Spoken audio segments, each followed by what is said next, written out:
বাংলাদেশের ইংরেজি দৈনিক ডেইলি স্টার ভবেশচন্দ্র রায় নামে সংখ্যালঘু হিন্দু সম্প্রদায়ের এক ব্যক্তিকে অপহরণ ও হত্যা নিয়ে একটি মনগড়া ও মিথ্যা সংবাদ পরিবেশন করে। সংবাদটি ভারতীয় সংবাদ মাধ্যমগুলো বাংলাদেশের বিরুদ্ধে প্রোপাগান্ডা হিসেবে ব্যবহার করে। এ সংবাদ প্রকাশের পর বাংলাদেশ ভারত সম্পর্কের মধ্যে এক ধরনের উত্তেজনা তৈরি হয়। মানবাধিকার সংস্থা অধিকারে ত্রৈমাসিক মানবাধিকার পরিস্থিতি প্রতিবেদনে এ তথ্য জানানো হয়। গত বৃহস্পতিবার এ প্রতিবেদন প্রকাশ করে সংস্থাটি। অধিকারের সঙ্গে সংশ্লিষ্ট মানবাধিকার কর্মীদের পাঠানো প্রতিবেদন এবং বিভিন্ন গণমাধ্যমে প্রকাশিত তথ্য উপাত্তের ভিত্তিতে এই প্রতিবেদনটি প্রস্তুত করা হয়েছে।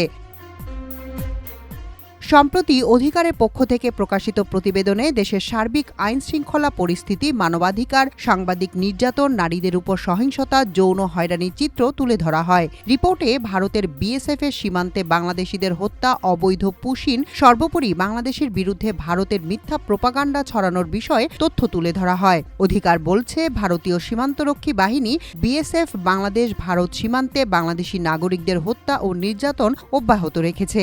অন্যদিকে সীমান্ত নিয়ে রোহিঙ্গা ও অন্যান্য মুসলিম জনগোষ্ঠীকে ভারতীয় শাসক গোষ্ঠী বাংলাদেশে অবৈধভাবে ঠেলে পাঠিয়ে দিচ্ছে, যা অত্যন্ত উদ্বেগজনক। এপ্রিল থেকে জুন মাস পর্যন্ত বিএসএফ এর গুলিতে ৯ বাংলাদেশি নিহত এবং ৫ জন আহত হয়েছেন।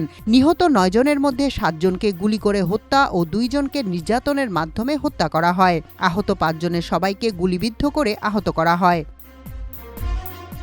হাসিনা সরকারের পতনের পর থেকেই ভারতীয় শাসক গোষ্ঠী বাংলাদেশের অভ্যন্তরীণ স্থিতিশীলতা বিনষ্ট করার জন্য অন্তর্বর্তী সরকারের বিরুদ্ধে নানা ধরনের অপতৎপরতা চালিয়ে যাচ্ছে এবং ভারতীয় বেশ কিছু সংবাদ মাধ্যম বাংলাদেশ সম্পর্কে মিথ্যা ও মনগড়া তথ্য পরিবেশন করছে। যদিও এসব বিষয় অধিকাংশই ফ্যাক্ট চেকিংয়ের মাধ্যমে মিথ্যা বলে প্রমাণিত হয়েছে। Al Jazeera, AFP fact check, New York Times ও বিবিসি এ ধরনের মিথ্যা প্রচারণার প্রমাণ পেয়েছে। বাংলাদেশের ইংরেজি দৈনিক ডেইলি স্টার ভবেশচন্দ্র রায় নামে সংখ্যালঘু হিন্দু সম্প্রদায়ের এক ব্যক্তিকে অপহরণ ও হত্যা নিয়ে একটি মনগড়া ও মিথ্যা সংবাদ পরিবেশন করে। এই মিথ্যা সংবাদটি ভারতীয় সংবাদ মাধ্যমগুলো বাংলাদেশের বিরুদ্ধে প্রোপাগান্ডা হিসেবে ব্যবহার করে। এ সংবাদ পরিবেশনের পর ভারত বাংলাদেশ সম্পর্কের মধ্যে এক ধরনের উত্তেজনা তৈরি হয়। পররাষ্ট্র মন্ত্রণালয় ভবেশচন্দ্র রায় অপহরণ ও হত্যার শিকার হয়েছেন বলে বিবৃতি দেয়। পরবর্তী সময়ে সংবাদটি অসত্য প্রমাণিত হওয়ায় দ্য ডেইলি স্টার ভুল তথ্যের জন্য দুঃখ প্রকাশ করে প্রতিবেদনটি প্রত্যাহার করে নেয়।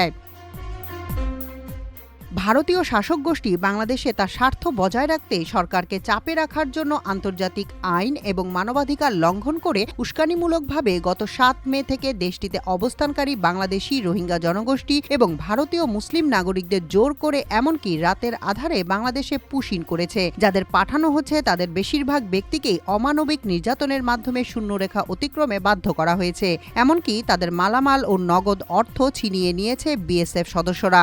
গত ২২ মে খাগড়াছড়ির রামগড় সীমান্ত দিয়ে মোহাম্মদ উমেদ আলী সহ তার পরিবারের ৫ জন সদস্য বাংলাদেশে প্রবেশ করেন। ভারতের হরিয়ানা থেকে গভীর রাতে তুলে এনে ত্রিপুরা নিয়ে যাওয়া হয় তাদের। এরপর বিএসএফ সদস্যরা তাদের হাত পা বেঁধে নদীতে ফেলে দেয়। সৌভাগ্যবশত এ পরিবারের সদস্যরা প্রাণে বেঁচে যান এবং ফেনী নদী পেরিয়ে বাংলাদেশে প্রবেশ করলে বিজিবি তাদের জিম্মায় নেয়। গত ২৭ মে বাংলাদেশের কুড়িগ্রাম সীমান্ত দিয়ে ১৪ জনকে পুশিন করেন বিএসএফ সদস্যরা। পুশিন হওয়াদের মধ্যে খায়রুল ইসলাম নামে ভারতের আসাম রাজ্যের একজন স্কুল শিক্ষকও ছিলেন। বিভিন্ন সংবাদ মাধ্যম ও অধিকারের সঙ্গে সংশ্লিষ্ট সীমান্ত এলাকার মানবাধিকার কর্মীদের তথ্য অনুযায়ী ৩০ জুন পর্যন্ত নারী, শিশু, বৃদ্ধ সহ ১,৭৮৩ জনকে জোর করে বাংলাদেশে পাঠিয়েছে ভারত। ভারত নিজেদের স্বার্থে বাংলাদেশের কর্তৃত্ববাদী হাসিনা সরকারকে নিরঙ্কুশ সমর্থন জানিয়ে সেই আমলে তাদের ফায়দা হাসিল করে নিয়েছিল। পঞ্চগড় জেলার সদর, তেঁতুলিয়া ও বোদা উপজেলার বিভিন্ন সীমান্তে ৭৩০ একরেরও বেশি অমীমাংসিত জমি বাংলাদেশের নামে দলিলপত্র থাকলেও ভারত তা দখলে নেয়। ২০০৯ সালে শেখ হাসিনা ক্ষমতায় আসার পর বাংলাদেশের জমি দখল শুরু করে। সর্বশেষ ২০১৫ সালে সম্পূর্ণ জমি ভারত বিএসএফ এর মাধ্যমে দখল করে নেয়। মাল্টিমিডিয়া ডেস্ক, আমার দেশ।